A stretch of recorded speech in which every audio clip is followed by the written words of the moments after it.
Hello dear students, welcome to exam prep. दोस्तों, Federal Bank के अंदर ऑफिस असिस्टेंट की जो पोस्ट निकली हुई है उसके सिलेबस को लेकर बच्चे बहुत सारे परेशान थे कि सिलेबस क्या रहेगा सर, एग्जाम का एग्जाम पैटर्न क्या रहेगा और उसकी प्रिपरेशन कहां से कर सकते हैं। तो ये तीनों ही प्रॉब्लम मैं आपकी सोल्व करने वाला हूं, क्योंकि इस वीडियो के अंदर मैं डिटेल में इन चीजों के ऊपर बात करूंगा और आपको सॉल्यूशन प्रोवाइड कराऊंगा। सबसे पहले हम बात करते हैं कि सर एग्जाम का पैटर्न क्या रहेगा। तो ऑफिशियल नोटिफिकेशन जब आपने डाउनलोड किया होगा तो वहां पर ये एग्जाम पैटर्न आपको देखने को मिलेगा। ऑनलाइन एग्जाम होगा और ऑब्जेक्टिव बेस्ड आपका क्या रहेगा, एग्जाम रहेगा। बस आपको माउस के साथ क्लिक करना है, ऑप्शंस दिए होंगे उसके ऊपर। टोटल जो नंबर ऑफ क्वेश्चंस रहने वाले हैं वो 60 रहने वाले हैं और 60 मिनट्स का ही यानी कि 1 घंटे का एग्जाम रहेगा, जिसके अंदर 4 सब्जेक्ट आपसे पूछे जाएंगे। जिसके अंदर क्या क्या शामिल है, सबसे पहले है कंप्यूटर। कंप्यूटर के आपसे नंबर ऑफ क्वेश्चन भी 15 रहेंगे और मार्क्स भी 15 रहेंगे। और ऐसे ही इंग्लिश से रहेंगे, ऐसे ही लॉजिकल रीजनिंग से और ऐसे ही मैथमेटिक्स से क्वेश्चन रहने वाले हैं। तो ये आपका एग्जाम पैटर्न रहने वाला है। टोटल 60 क्वेश्चन है 60 मार्क्स के लिए और किसी भी प्रकार की नेगेटिव मार्किंग नहीं है। मतलब अगर आपको 60 में से 30 क्वेश्चन आते हैं, बाकी के 30 क्वेश्चंस की आप तुक्काफिकेशन कर सकते हैं। 2-4 क्वेश्चंस तो ठीक हो ही जाएंगे जहां तक आपकी चांसेस होंगे। तो चलिए आगे बढ़ते हैं। ये एग्जाम पैटर्न आपने नोट कर लिया है, 1 महीने का आपके पास समय है, आपको प्रिपेयर करना है इसके लिए। और बहुत ज्यादा परेशानी नहीं लेनी है आपको, क्योंकि ऐसा नहीं कि आपको 60 में से 60 लेकर आनी है। अगर आप सभी सब्जेक्ट के अंदर मिनिमम थोड़े थोड़े मार्क्स भी ले आए ना, क्योंकि नंबर ऑफ अगर हम कैंडिडेट की बात करें तो यहां पर ज्यादा नहीं रहने वाले हैं और आपका कंपटीशन केवल आपके डिस्ट्रिक्ट के अंदर जो 10-20 बच्चे अप्लाई करेंगे उन्हीं से कंपटीशन रहने वाला है। तो एग्जाम आपका क्वालिफाई हो जाएगा, बस थोड़ा सा पढ़ लेना और एग्जाम देने जरूर चले जाना। अब हम बात करते हैं सिलेबस की। तो सिलेबस के लिए हम आगे स्लाइड पर बात करते हैं। सबसे पहले रीजनिंग का सिलेबस देखते हैं कि रीजनिंग के अंदर क्या पूछा जाएगा। अच्छा, सिलेबस तो बहुत सारा होता है लेकिन उसमें से करना क्या है वो मैं आपको बताऊंगा। तो रीजनिंग का जो सिलेबस है, ये सब टॉपिक्स हैं। मैं साइड हो जाता हूं, ये सब टॉपिक्स हैं, नोट कर लीजिए।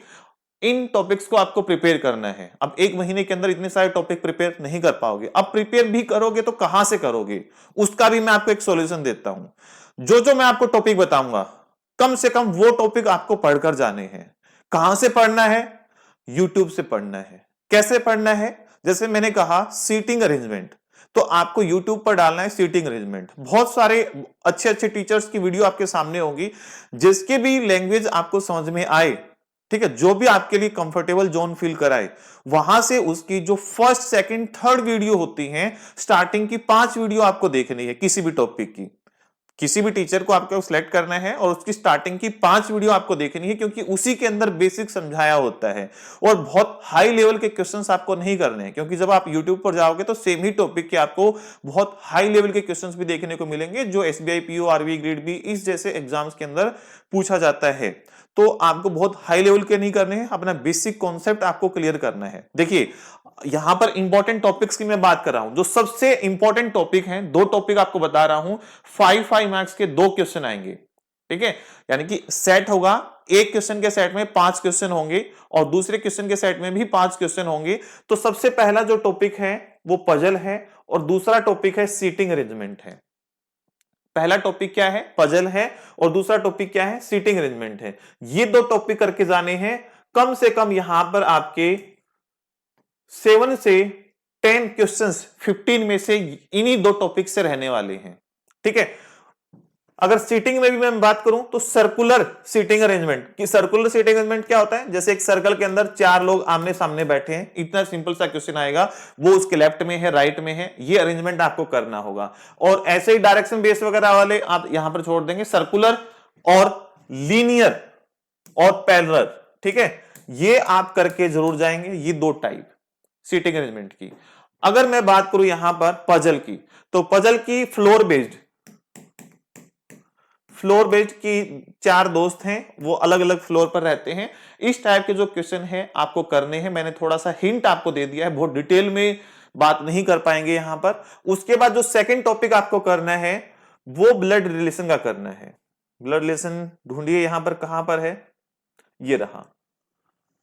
1 से 2 क्वेश्चन आपको जरूर ब्लड रिलेशन से मिलेगा उसके बाद जो नेक्स्ट क्वेश्चन करना है आपको सिलोगिज्म का बेसिक सा कॉन्सेप्ट आप सीख लेना, आपको क्लियर हो जाएगा। उसके बाद अल्फाबेट टेस्ट, उसके बाद रैंकिंग, ठीक है, उसके बाद डायरेक्शन का चैप्टर आपको करना है, उसके बाद आपको नंबर सीरीज करनी है, नंबर सीरीज, ठीक है। और बाकी आप टॉपिक छोड़ देंगे क्योंकि आपके एग्जाम में इतना नहीं हो पाएगा और आपके पास इतना समय भी नहीं है। कोडिंग डिकोडिंग कर लेना। इसके बाद जिस सीक्वेंस में मैंने बताया है ना, इसी सीक्वेंस में आपको करना है। मैं वो टॉपिक्स पहले बता रहा हूं जो आपके एग्जाम में पूछे जाएंगे, ठीक है। तो फर्स्ट नंबर पर मैंने क्या बताया है आपको, पजल सेटिंग अरेंजमेंट बताया है। दूसरे नंबर पर मैंने आपको ब्लड रिलेशन बताया है।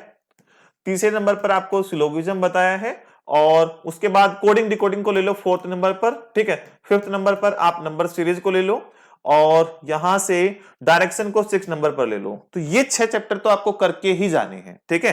तो 6 टॉपिक हो गए, ये आपके 6 टॉपिक हो गए। और फिगर सीरीज आपके में नहीं आएगा, वर्ड फॉर्मेशन नहीं आएगा, ठीक है। लेकिन 7th नंबर पर आप ले लीजिए एनालॉजी और रैंकिंग, ठीक है।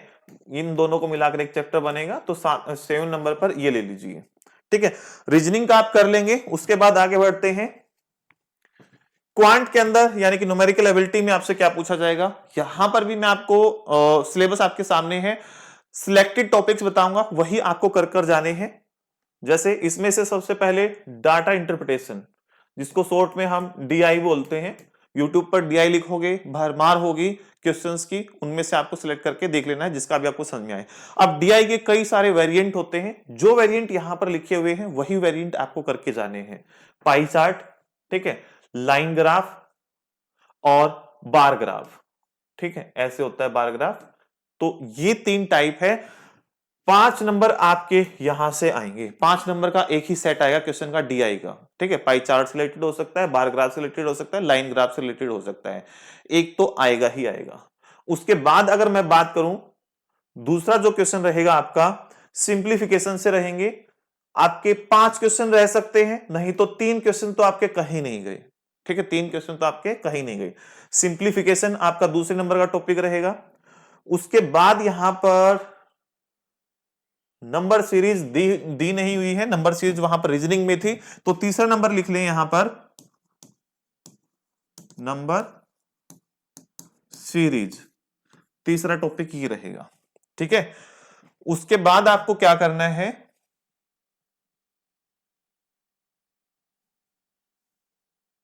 ये कर लेंगे तो इसमें से मैक्सिमम क्वेश्चन आ जाएंगे। उसके बाद आपको कुछ सिलेक्टेड क्वेश्चंस चैप्टर्स में बता देता हूं। जैसे आपको करना है एवरेज का, ठीक है। उसके बाद आपको करना है रेशो के बाद आपको करना है परसेंटेज, ठीक है। और एक आपको टाइम एंड वर्क का करना है, सिंपल इंटरेस्ट कंपाउंड इंटरेस्ट का करना है, ठीक है। अगर ये कर पाओ तो, मैंने यहां पर आपको 3 से 4 टॉपिक ही बताए हैं जो आपको करने ही है, मस्ट है। उसके बाद ये टॉपिक्स आप कर पाओ तो करने हैं आपको। पहला क्या है मेरा, डीआई रहेगा 1 2 नंबर, ठीक है, और तीसरा नंबर, ये 3 टॉपिक आपको मस्ट हैं, करने हैं।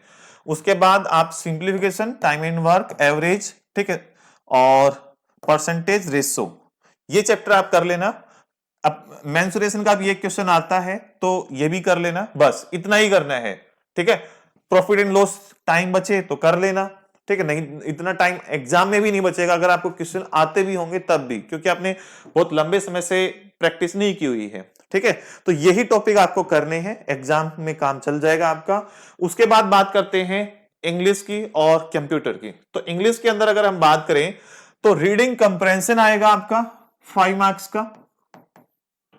उसके बाद आपका रीअरेंजमेंट ऑफ सेंटेंस आएगा। रीअरेंजमेंट ऑफ सेंटेंस का मतलब क्या है, आपको 4 सेंटेंसेस दिए होंगे एक पैसेज के, और उनको जंबल्ड फॉर्म में लिखा होगा, और उनको आपको सीक्वेंस में बताना है कि फर्स्ट सेंटेंस कौन सा है, सेकंड कौन सा है, थर्ड कौन सा है और फोर्थ कौन सा है।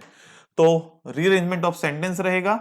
उसके बाद एक क्लोज टेस्ट रहेगा। क्लोज टेस्ट यानी कि फिल इन द ब्लैंक्स होंगे। तो 3 टॉपिक ये मस्ट हैं, ये आपको करके जाने हैं, इनकी प्रैक्टिस करनी है।